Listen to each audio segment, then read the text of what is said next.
Olá, vamos em nome do Senhor Jesus iniciar o estudo de mais um resumão da lição 8, cujo tema é o sacrifício final. Primeiro tópico, o começo da profecia.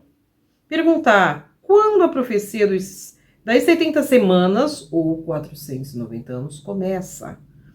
Segundo Daniel, capítulo 9, versículo 25, começa com o decreto de Ciro. Vamos ver. Sabe e entende desde a saída da ordem para restaurar e para edificar Jerusalém até ao Messias, o príncipe 7 semanas e 62 semanas. E as ruas e as tranqueiras se reedificarão, mas em tempos angustiosos. Então, começou com a saída da ordem para a reconstrução de Jerusalém, do templo, dos muros e do templo. Pergunta B. Que outros decretos surgiram, os quais não cumpriram as condições especificadas na profecia? Aqui em Esdras, capítulo 1, lá no início, diz que no primeiro ano do rei Ciro da Pérsia, então o rei Ciro estudava o livro de Jeremias e ele leu as profecias de Jeremias também. Então ele também fez um decreto, mas ainda não era este decreto de fato da saída para a reedificação.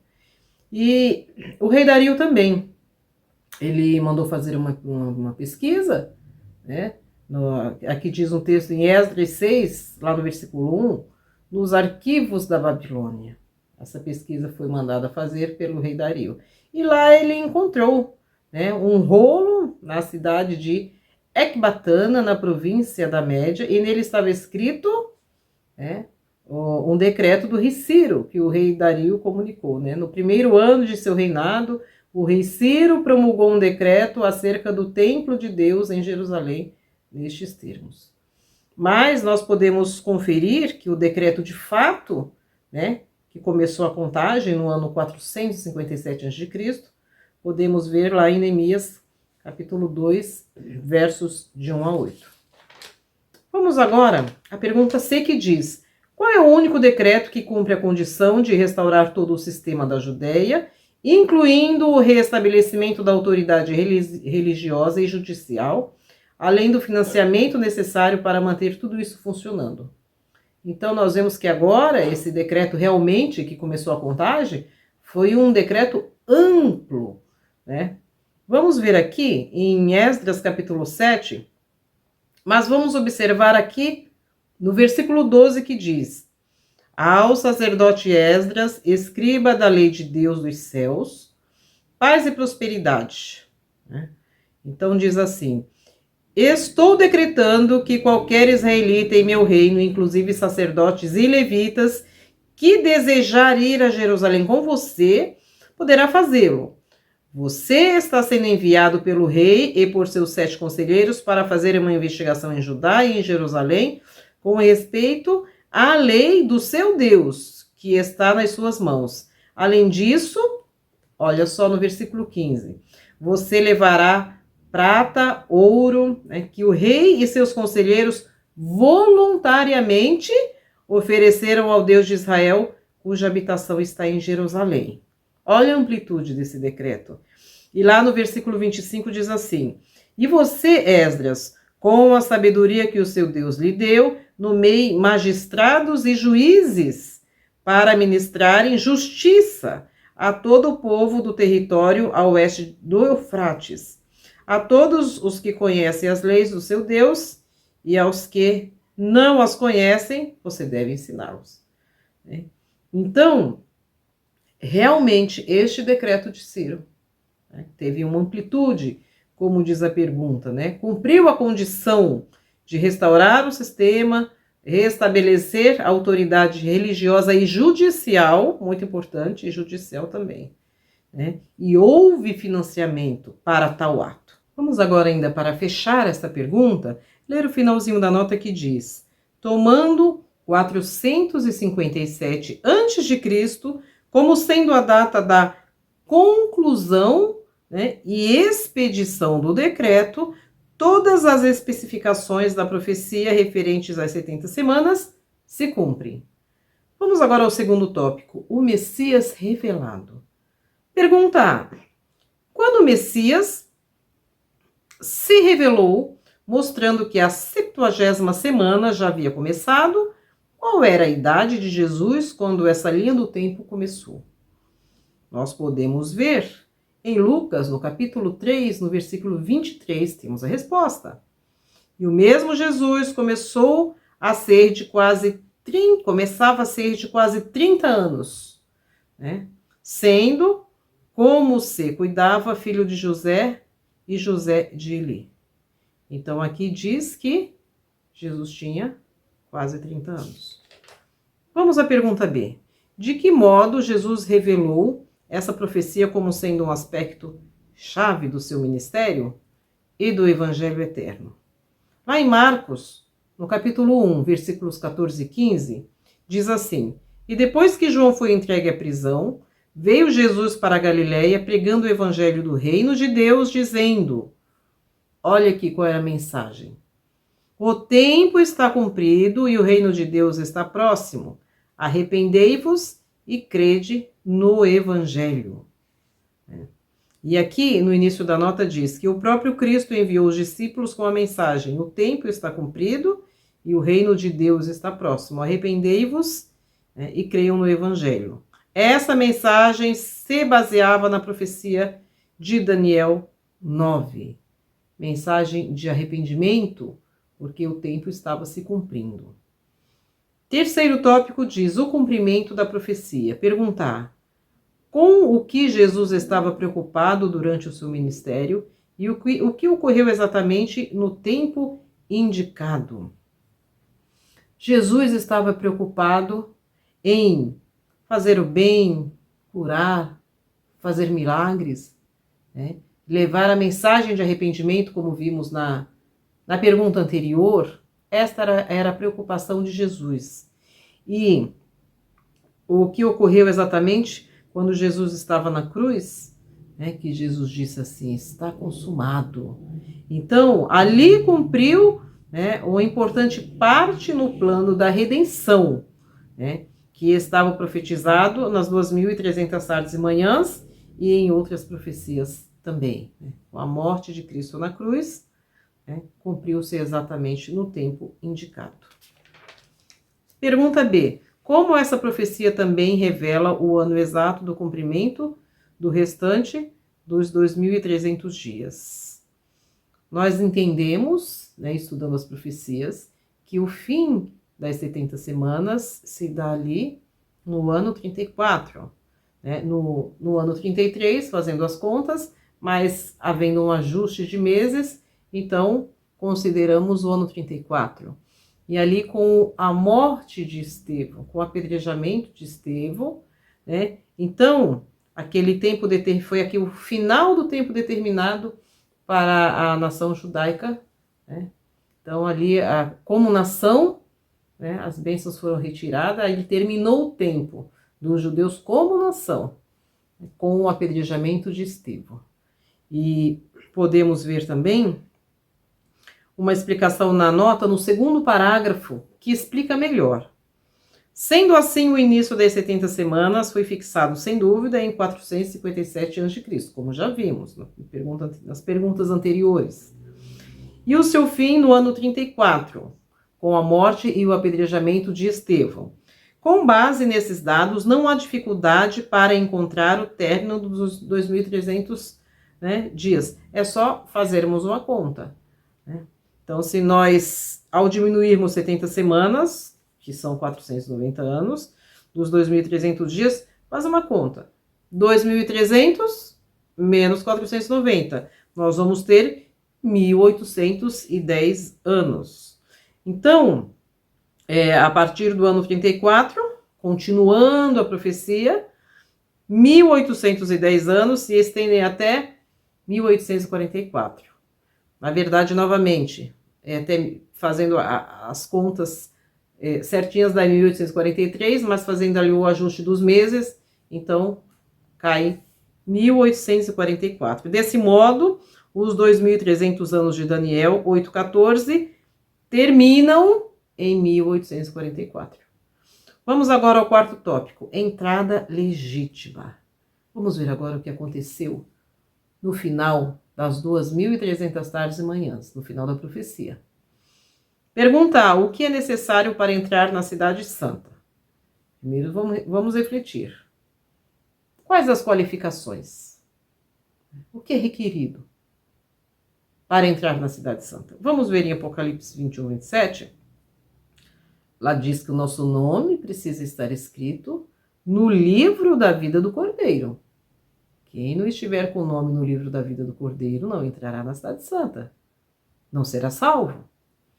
E não entrará nela coisa alguma que contamine e cometa abominação. E mentira. Olha só, mentira. Não praticar mentira também é uma das qualificações. Mas só os que estão escritos no livro da vida do Cordeiro. Apocalipse 22, 14 ainda diz: bem-aventurados os que guardam os seus mandamentos. Olha outra qualificação. Guardar os mandamentos, a lei moral de Deus. Para que tenham direito à árvore da vida e possam entrar na cidade pelas portas. Então aqui nós vimos não praticar mentira, uma das qualificações. Ter o nome escrito no livro do Cordeiro, no livro da vida do Cordeiro, né? E guardar os mandamentos. São algumas das qualificações. Todos os que desejam segurança na terra ou no céu devem contemplar o Cordeiro de Deus. Contemplar a Cristo, ao sacrifício que Jesus Cristo fez na cruz por nós. Pergunta B. Qual será a condição de todos os que entrarem na Cidade Santa? Uma condição de irrepreensíveis. Todos que entrarem na Cidade Santa terão que estar na condição de irrepreensíveis. Podemos ver em Efésios 5:27. Para apresentar a si mesmo igreja gloriosa, sem mácula, sem mancha, sem ruga, né, ou coisa semelhante, mas uma igreja santa e irrepreensível. Aí podemos perguntar, poxa, e agora? Mas eu sou tão pecador, cometi tantos pecados, como é que eu posso me tornar irrepreensível? Não tenho forças para isso, mas não temos mesmo. Sem nos escondermos em Cristo, né? Precisamos nos apegar na justiça de Cristo. Por nós mesmos, não podemos nos tornar irrepreensíveis. Agora, quando a gente contempla o sacrifício de Jesus na cruz, olha como podemos ser irrepreensíveis. Isaías 43, 25. E eu mesmo sou o que apago as tuas transgressões por amor de mim, e dos teus pecados me não lembro. Então, Jesus perdoa os pecados, as transgressões. Vamos ao quinto tópico que diz: o juízo investigativo também faz parte do Evangelho. Perguntar como a mensagem sobre os 2.300 dias e o juízo investigativo faz parte da mensagem do Evangelho a ser apresentada ao mundo. Então vamos refletir. Em 1844, Jesus deu entrada no compartimento santíssimo do santuário celestial. E isso representa o quê? Representa, lá no passado, o dia da expiação. Lá no passado, no santuário terrestre, era um dia por ano o dia da expiação. Agora nós estamos vivendo no período da expiação, agora nos últimos dias, né? Sendo Jesus o nosso sumo sacerdote. Vamos ver em Apocalipse 14, versículos 6, 7 e 12, que diz: E vi outro anjo voar pelo meio da cidade, e tinha o evangelho eterno para o proclamar aos que habitam sobre a terra, e a toda nação, tribo e língua e povo, dizendo com grande voz: temei a Deus e dai-lhe glória, porque vinda é a hora do seu juízo. E adorai aquele que fez o céu, a terra, o mar e as fontes das águas. Aqui está a paciência dos santos, aqui os que guardam os mandamentos de Deus e a fé em Jesus. Então, o juízo investigativo, ele começou imediatamente ali ao término da profecia das 2.300 tardes e manhãs, quando Jesus passou do Santo para o Santíssimo. Visando o preparo dos humanos para enfrentar o juízo, a mensagem ordena a todos: temei a Deus e dai-lhe glória, né? A fim de se prepararem para o juízo, é necessário que os seres humanos guardem a lei de Deus, como acabamos de ver lá em Apocalipse 14:12, né? Essa lei será o padrão de caráter do juízo. Para haver um julgamento justo, precisa haver uma lei, uma constituição, uma lei, um padrão, para que possa haver um julgamento. E Deus tem a sua lei. São os 10 mandamentos, a lei moral de Deus. Pergunta B. Como o início do juízo no outono de 1844 revela o cumprimento da purificação do santuário, né? Lá em Daniel 8,14 diz: e ele me disse, até 2.300 tardes e manhãs, e o santuário será purificado. Então aqui já estava profetizado, né, que ao término ali da profecia, que acabamos de ver, foi em 1844, que se cumpriu as 2.300 tardes e manhãs. Então aqui está, já estava profetizado, o santuário seria purificado. Agora, lá, como já vimos, lá no tempo de Moisés, no santuário terrestre, o santuário era purificado uma vez por ano, no dia da expiação, né? E agora nós estamos vivendo na purificação do santuário celestial, né? Então, Jesus entrou no santuário celestial para efetuar a purificação do santuário celestial, ou seja, o dia da expiação. Pergunta C diz: o que devemos fazer diante da solenidade do tempo em que vivemos? Orar, vigiar, confessar os pecados, arrepender dos pecados praticados, abandonar os pecados e ter um preparo, porque Jesus está voltando, o tempo está se cumprindo e precisamos ser achados irrepreensíveis. Vamos ver o que diz em Marcos, capítulo 13, versículo 33. Olhai, vigiai e orai, porque não sabeis quando chegará o tempo. Devemos estar preparados, não sabemos o dia, não sabemos a hora. Em Apocalipse 3, no versículo 3 diz: lembra-te, pois, do que tens recebido e ouvido, e guarda-o e arrepende-te. Olha a mensagem de arrependimento. E se não vigiares, virei sobre ti como ladrão, e não saberás a que hora sobre ti virei. Temos que vigiar. Vigiar. Apocalipse 22:11. Quem é injusto, faça injustiça ainda. E quem está sujo, suje-se ainda. E quem é justo, faça justiça ainda, né? E quem é santo, seja santificado ainda. Então, quando o tempo terminar, né, quando a porta da graça fechar, quem for encontrado, achado justificado, permanecerá justificado. Ali terminará o tempo, se encerrará o tempo. E esse tempo está prestes a terminar. Gostaria de refletir com todos esse último pensamento do grande conflito, página 499. Um pensamento muito profundo para fecharmos esta lição com esta reflexão da seriedade do tempo que nós estamos vivendo. Solenes são as cenas ligadas à obra final da expiação. Momentos são os interesses nela envolvidos. Momentosos, né? Momentosos são os interesses. O juízo está ocorrendo agora no santuário celestial. Essa obra está em andamento faz muitos anos, desde 1844. Breve, ninguém sabe com que brevidade ela passará para o caso dos vivos.